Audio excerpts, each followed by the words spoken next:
Is it on? Still alive, do you know? You don't know? Okay, good. I have no idea. I know I see and Homer and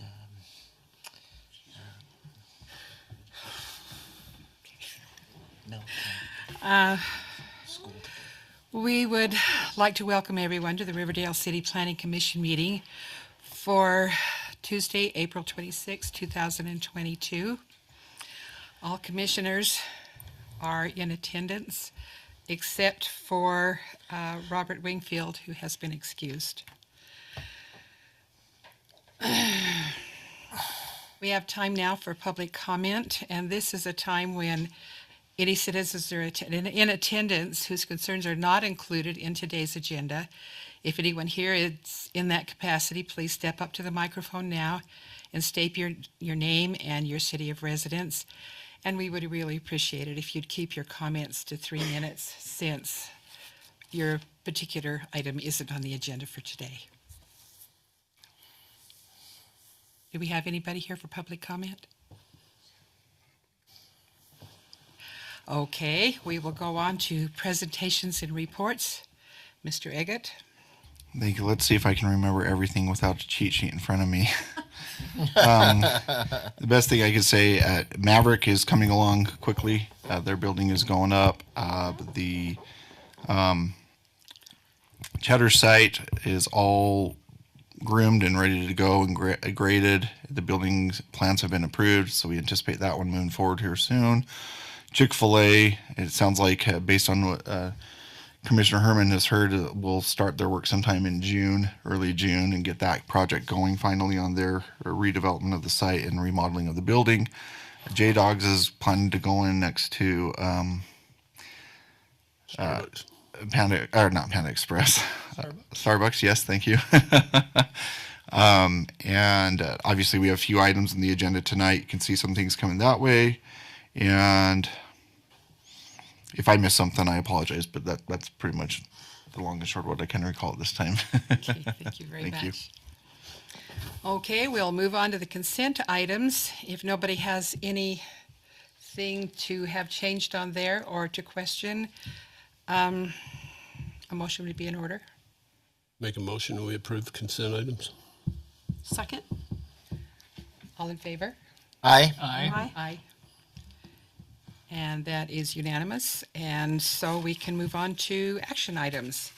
And action items number 1, consideration of conditional use permit request for restaurant drive-in proposed property as located at approximately 4142 South Riverdale Road, as requested by H&P Investments, LLC. Mr. Eggett? Thank you. As you noted, H&P Investments LLC is the applicant. They're represented today by the Katrubas family, who are present in attendance. If we need any of them to come up, I'm sure any one of them would be willing to come up and answer any questions you have. The conditional use request is for restaurant drive-in on the old Farmers Insurance building there to the north of the Raising Cane's building. And it is in a community commercial C2 zone. As a result, the requested use is required to have a conditional use permit review in that zone. And the major reason why is because of the residential apartment use to the east of the site.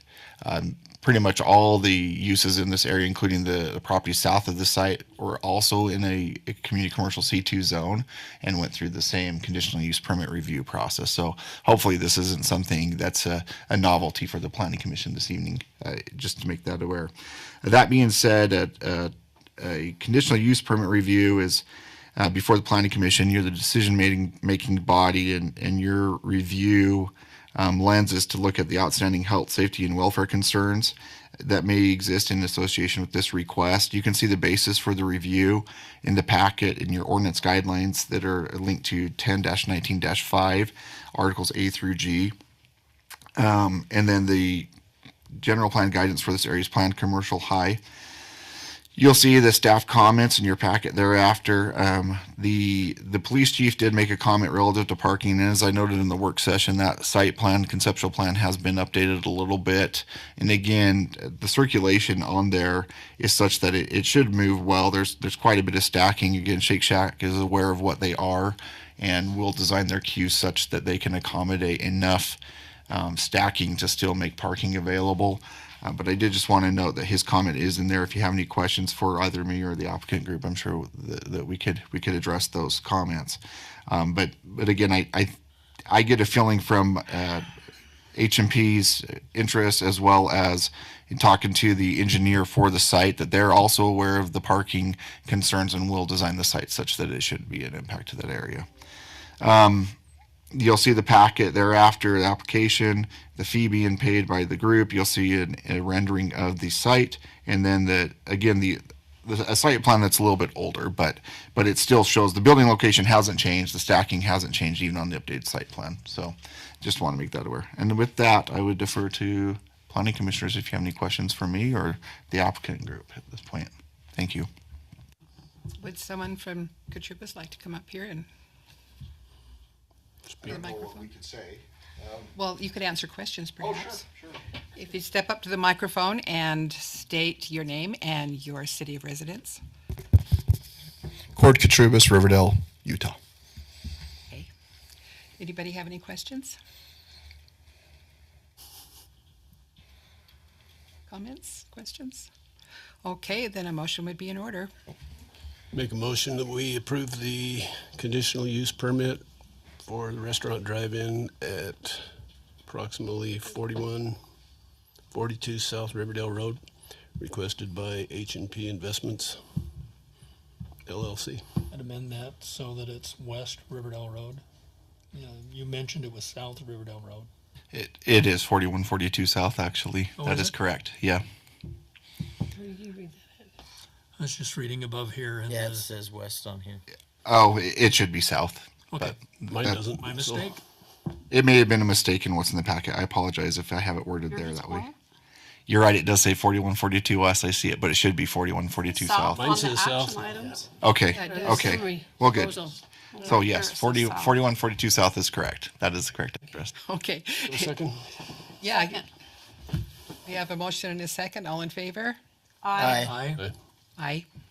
Pull the commission. And yeah, we can pull the commission, please. Thanks, Michelle. Commissioner Anderson? Aye. Commissioner Spire? Aye. Commissioner Herman? Aye. Commissioner Nye? Aye. Commissioner Jones? Aye. Commissioner Eskelson? Aye. And the voting has been unanimous. Action item 2, consideration to approve proposed preliminary AFCU corporate campus subdivision property located at approximately 4624 South, 1500 West Cozy-Dale Drive, Riverdale, Utah, as requested by America First Credit Union and AWA Engineering. Mr. Haggett? Thank you. We have tonight with us, Tim, I forget your last name, Tim. Tim Sneidman, who's with America First, to answer any questions you may have representing their interests on this. I don't see Natalie present, but we're glad to have him here in her place, and I'm sure he's plenty competent to at least answer some of the basics of the questions. But the submittal is from Natalie Nichols and Jake Tate on behalf of America First.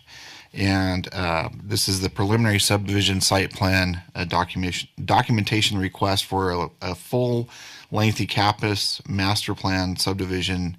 I guess kickoff is what you would call that at this point. Would be the best way to explain that. And you have in your packet the master plan documentation showing kind of what the campus future plans are, how the buildings will look, that sort of thing. So that is definitely something that could be discussed more in a visioning perspective if the Planning Commission has any questions from that perspective. Now to get drilled down more on the items that are in your packet relative to the subdivision, and I hope you'll just bear with me. I'm just going to cover items 2A and 2B at this point. I think for the purposes of this discussion, I might even just cover sliding even into 3A and 3B because they're all pretty linked together, and it may simplify the discussion for the Planning Commission at that point. That being said, the zoning for the site is light manufacturing M1. The intent of this subdivision is to allow for a establishment and dedication of a new right-of-way that would be the new 1500 and Cozy-Dale Drive road location, with the plan for the AFCU team to vacate the existing road that connects from about 4800 to 4400 through the campus. And you'll see that in your packet. Part of that new road system will be a roundabout. Again, hopefully the imagery in your packet makes it clear what I'm discussing, but there'll be a roundabout wherein existing 1500 will come in and create a circulator that will still have that city road now become a private drive. The new 1500 will be a frontage road and connect over into 4400. So that is part of that subdivision, and that's why I bring it up. In order to accomplish that, as you look at 3A, there is a requirement by state code that the road actually formally be vacated and there be a public hearing set to do that. And so that's part of what 3A is to set that up so that that can proceed forward. And we will notify all of the affected utility companies that would have interest in that right away of this request, of this petition, so that they're made aware of that. But that's part of that, and that's why I'm bringing that in, because it is directly linked to the subdivision request, but it does need to be its own agenda item because of what's being requested. That being said, that's the subdivision portion of this discussion. The site plan itself is for the ops building, what they call the administrative operations building. That's going to be a new building to obviously do exactly what it says in the title of it. It'll be located to the west of the data center that's currently existing on campus right now. There'll be a new kind of internal drive, if you will, that will connect to the old 1500 Cozy Delt Drive if it were to be vacated, and the new road location that will run east to west along those two buildings. So you'll see that in your packet. Covering that information, kind of giving the background on that, and again, the general plan for that area, special use district, light industrial business park, which this does comply with. There are comments in your packet, and these comments have been provided to the engineering firm, and I don't know if it makes sense for me to go over each and every one and I think you can all see in your packet that, and I don't want to be in a lengthy drawn out meeting where I go for 30 minutes droning over every item. So maybe if you have questions specifically either of my review comments or the engineer review comments, you can ask those. I may hit a few key ones that I see. There's just some things with that. The addressing need to be updating. Some information about the cities as approving agency needs to be reflected. Ownership needing to be shown. I did get a vacation plat today, so that item has been corrected. Let's see if there's anything else that's really substantial. I don't know anything about signage, but I'm sure that will be forthcoming. That heights of the building and the setbacks, that's a big one. I don't have any setbacks in the packet for the new building. That's something that would be important for me to be seen. I'm sure it'll more than easily clear it, but I like to have numbers in my report just to make sure that everything's good that way when we do the review. There'll need to be a design review committee review of the building, exterior, landscaping, coloration, materials, signage, etc. The landscaping percentage for the site is not currently known. It needs to meet or exceed that 20%, and I just don't know if it does. I'm sure it does because it looks like there's a very large volume of landscaping, but I'd just like to see that. Now, one thing that's interesting about the landscaping is with the new landscaping ordinance, it's flipped the whole equation in a different direction, wherein it's encouraging and wanting a lot of xeriscaping as much as possible. And what's interesting about this, if you look at their landscaping plan, it's very clear. It says something about like sod or grass coverage, and it's 0%. So I thought that was kind of interesting that they took the charge and went, okay, fine, we'll just xeriscape everything. So that's kind of interesting. But that does meet with the new code standard where we flipped that to go that direction. So I just want to bring that up. It's not clear if there's berming by 10-14-12B2. There is a requirement for there to be berming as part of their area to try to screen along parking areas. So it'd be nice to see how berming and screening will be accomplished from the new drive were it to be approved to the parking areas along that new drive area. And then some circulation, et cetera. And then I get into more technical stuff, which really is more so at the discretion of the city engineer, and some things that hopefully their engineering group will look at in more full as they review this commentaries for me. Now, looking at Mr. Douglas, he has 11 items under stormwater. Again, if there's anything specifically that you'd like to ask, feel free to do so of Mr. Schneidman, and I'm sure he'll be able to at least relay that he can talk to the engineering firm about that and get those items worked through. Same with streets. There's 9 items there. Water, 8 items. Sewer 2. And then, Mr. Tate has joined. So if there's any questions now, we do have an engineer present in the room to help with those engineering questions. So that's great. And then there's 4 items under other. Our police chief says that his only concern would be for the proposed change to Cozydale Drive and what the plan is for that road to handle traffic. I'm wondering if it's going to be a 2-lane road with center lane or something wider with more lanes. Maybe too early in the process for those details. Again, I didn't look closely at the right-of-way configuration, but if there is a question, you're certainly welcome to ask Mr. Tate, and I'm sure he could answer that question for you, how that road will be configured, how many lanes there'll be, that sort of thing. And widths and those sorts of things. And again, they'll be all to city standard. They'll be required to be to city standard regardless of what width is put in there. Nothing from the fire chief himself. The fire marshal did have some review comments that he's noted. He just wants to get more clarification. It says new fencing for data centers, concern for firefighter and apparatus access. I think when he says access around both buildings, like what is the access for fire service if they need to get into something? Is there going to be obstructions? Is it going to be hard, for them to get to? Access to the FDC for data center. Demo plans show hydrants to be removed and not relocating them. Additional fire hydrants and where their location is. And then the turning radius of an access road should be based on the turning radius of the anticipated responding emergency vehicles and must be approved by the fire code official.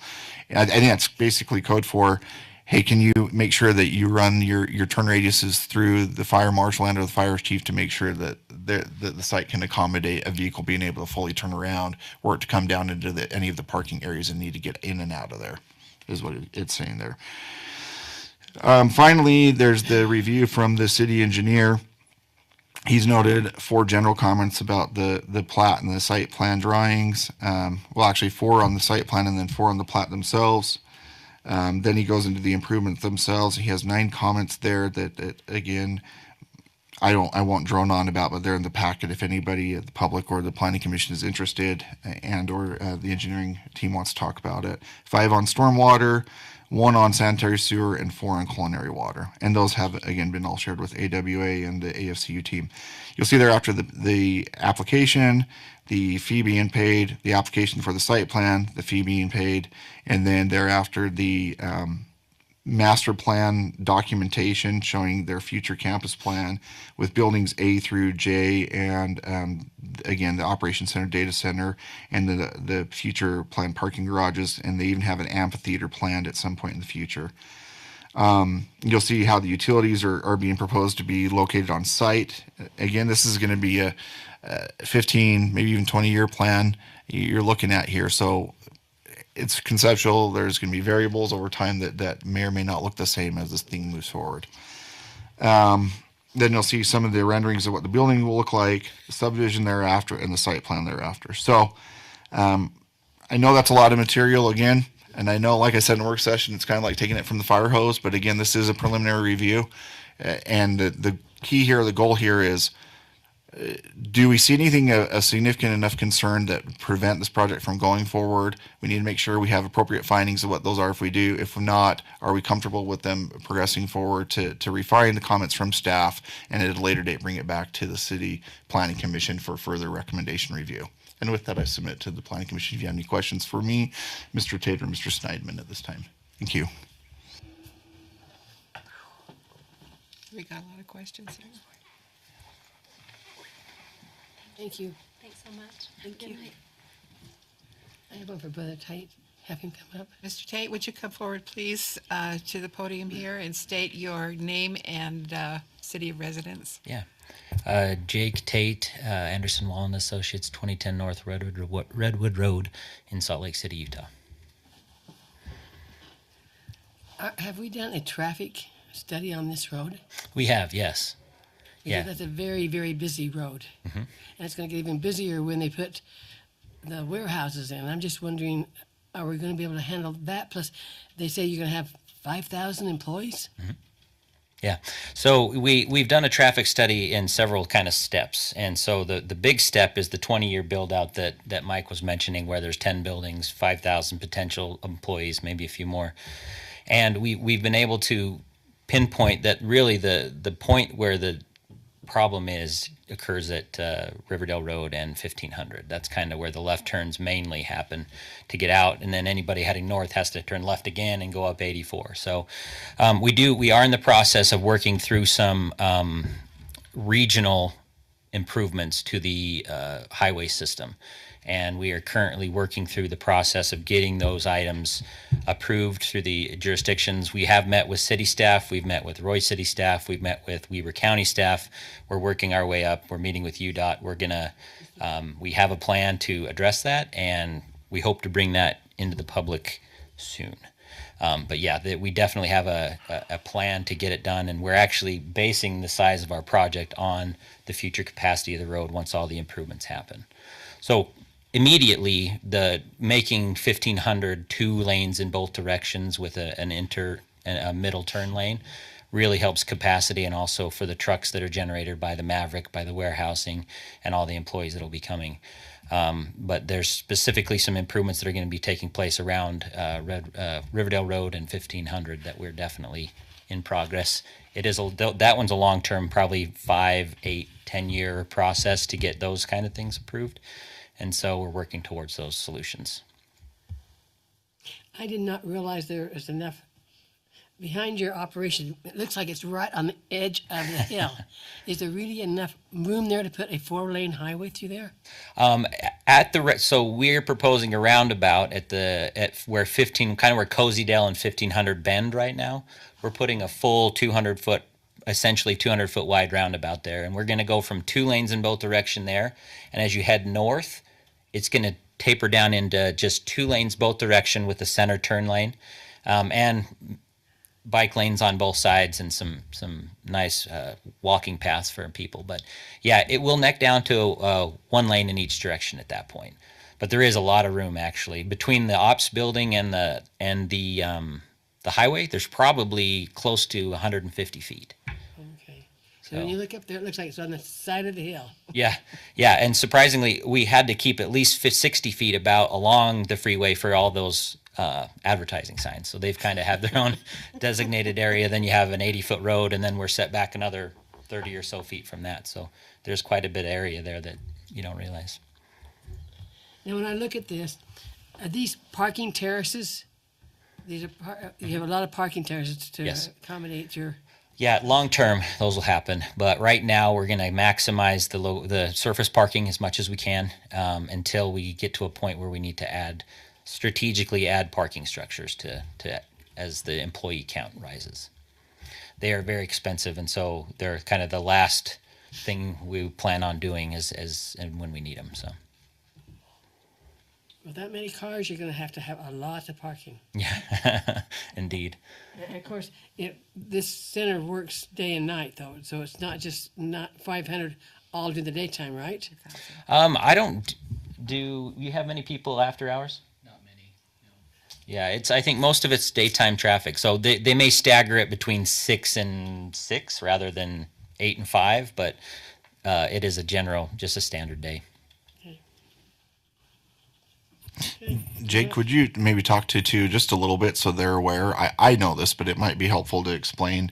There are going to be other alternative like paths and ways to get around campus too, right? Footpaths and other things, right? Yeah. Could you maybe talk to that a little bit? Yeah, so if you have the master plan in front of you, you'll kind of see that there's 2 kind of pods of 5 buildings, and that's going to be kind of a main street. And the intent of having a pod where the buildings are together is to create a walkable kind of a community in a sense, so that people who are working there, you will be able to drive down Main Street, but it'll be mostly pedestrian at that point. The parking structures are out, and the intent is to have a trolley system or a van system that will circulate to bring employees from the parking to the buildings. And so it will be walkable. There will be pathways. Like I said, we're going to put it an 8-foot wide walking path along the Cozy-Dale that we're putting in, so that employees can there'll be an entire loop that goes around the whole campus, that if they want to go out and walk or take a run at lunch, ride a bike, they can do that, and they'll be walking past through all the buildings. So the intent was to make it a walkable area, not just a big,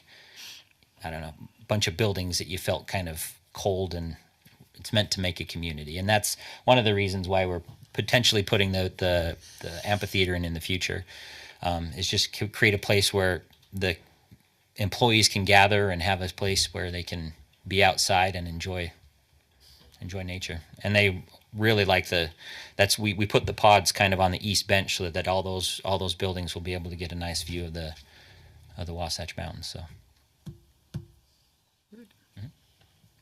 Anyone else?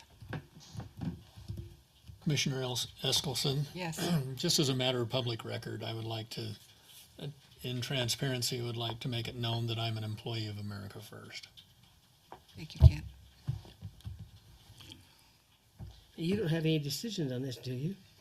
I'm not, Involved with that. I'm not proposing nothing. Okay. All right, no more questions? thank you. Thank you. Okay. Then we need some motions here. And the first one will be on item 2A on your agenda. Consideration to approve proposed preliminary AFCU corporate campus subdivision property located at approximately 4624 South 1500 West Cosadale Drive, Riverdale, Utah 84405, as requested by America First Credit Union and AWA Engineering. So do we need a motion to I'll approve? make a motion that we approve the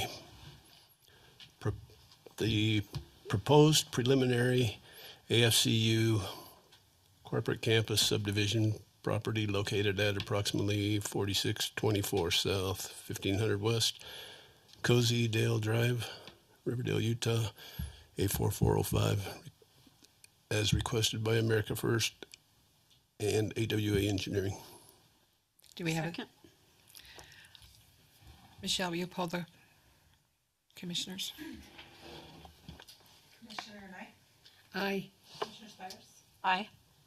Commissioner Eskelson? Aye. Commissioner Herman? Aye. Commissioner Anderson? Aye. Commissioner Jones? Aye. Okay, our second item that we will need a motion for is item 2B, consideration to approve proposed preliminary AFCU ops building site plan, property located at approximately 4624 South 1500 West Cosadale Drive, Riverdale, Utah 84405, as requested by America First Credit Union and AWA Engineering. A motion would be in order. I'll make a motion to approve the consideration for the proposed preliminary AFCU ops building site plan, property located at approximately 4624 South, 1500 West, Cosadale Drive, Riverdale, Utah 84405, as requested by America First Federal Credit Union and AWA Engineering. Michelle? Second. Oh, pardon me, we have a second. Thank you. Michelle, would you pull the commissioners, please? Commissioner Jones? Aye. Commissioner Knight? Aye. Commissioner Spires? Aye. Commissioner Eskelson? Aye. Commissioner Herman? Aye. Commissioner Anderson? Aye. Thank you. And our third motion will come from item 3B, consideration to set public hearing for a proposed roadway vacation petition for Cosadale Drive, 1500 West, between 4800 South and 4400 South, as requested by America First Federal Credit Union and AWA Engineering. Make a motion, we set a public hearing for May 10th for the Roadway vacation. petition for the Cosadale Drive, 1500 West, between 4800 and 4400 South, Public as hearing. requested by America First Credit Union and AWA Engineering. Second. All in favor? And Michelle, we'll need to have that polled again. Commissioner Knight? Aye. Commissioner Anderson? Aye. Commissioner Spires? Aye. Commissioner Eskelson? Aye. Commissioner Herman? Aye. Commissioner Jones? Aye. Thank you very much. The voting has been unanimous.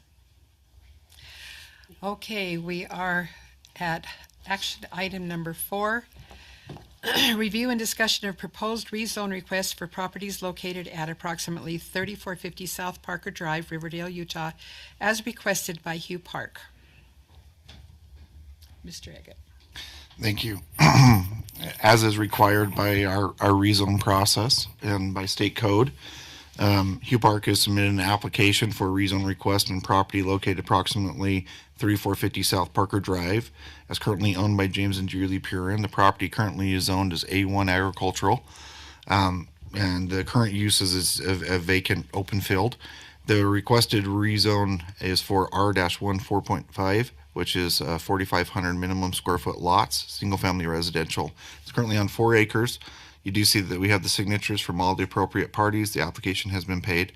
You'll see in the packet the supporting documentation in the form of the rezone request responses, which were called out on the actual application form, items A through D. You'll see Mr. Park has responded to each one of those in expressing his ideas for the property and how the property would be developed. You'll also see thereafter the site being reflected from this county plat and the county book, and then the legal description of the property. So the application is true and complete, has been submitted. Depending on what the planning commission will do, if the public hearing were to be set, we would move forward appropriately to meet state code and signing the property and advertising in the newspaper, online, and through the public meeting notice website, as well as sending out notices to potential affected entities. So with that, Mr. Park is present, and the public. And if you have any other questions for him or me, again, the guidance here is that this is not meant to be a full in-depth discussion on the requested petition. It's meant just to verify that the application has been submitted to meet state and city requirements, and that the Planning Commission feels comfortable to set the public hearing. However, you do have very limited discretion in looking at items A through D if you have a few limited questions, but we will have a full-blown conversation where the public hearing to be set. We could then come back and have a meeting and have a full-blown conversation following public commentary on the requested items. So the caution on behalf of the city would be to limit your conversation at this time to solely setting the public hearing and the limitations of the actual application until you have more information and have that public hearing warrant to be set. And with that, I would defer to the Planning Commission at this time. Thank you, Mr. Eggett. Commissioners?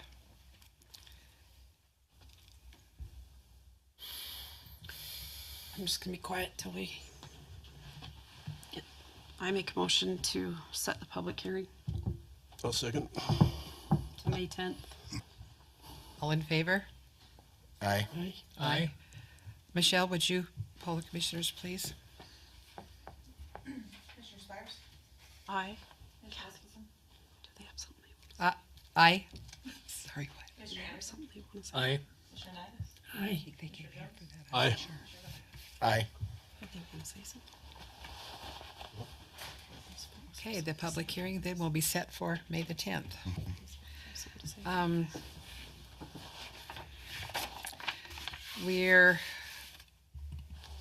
Do we have any other comments from the Planning Commission? Anything you'd like to bring up or mention? Did you guys have, You have a comment? They you were wanna here talk? this morning. I'm on the Yes. record. This wouldn't be the proper venue for commentary to be addressed on the record. The right time would be to come for the public hearing and address at that time, and or during the public comment period. So any comments that might want to be directed, just save them for the next meeting, and that would be the best time to do that, okay? They need to be told that. Thank you very much, Mr. Eggett. I'm wondering, does the city, or is it volunteers on the trails, some of the bridges, the wood's falling apart? Has anybody? don't walk on them. I would say to that one as well, that would be a good one to communicate to either the mayor, city administrator, or public works director. If you see concerns like that, certainly let us know so that can be addressed and repaired if there are issues like that. That's certainly, that's well within There's your, some big holes. that's great. Be sure you communicate that one way or another to somebody who can do something about that, and the public works department will take care of those. Okay. That- I didn't know if that's it was something- volunteer or. Annually, as long as we're aware of it, it's sometimes hard because the public works department isn't always walking every bit of that trail all the time. So if you see stuff like that, please do communicate that to us so we can get it repaired. Okay. You want me to call the mayor? You could do whatever you could. You could let him know. You could point it out. You could talk to the city administrator, Mr. Knock Brooks. on his door. Yeah, whatever is appropriate. Just make sure you communicate to someone so we can get Just repaired. wanted to let somebody know. Yeah. So. Absolutely. And for that matter, anytime, city park, a city facility, anytime, be sure if you see something or hear something, please do let us know so we can get it addressed. It's such a nice trail. Everybody. So. All right, anybody else? Make a motion, we adjourn? Second? Second. All in favor? Aye. Aye. Aye.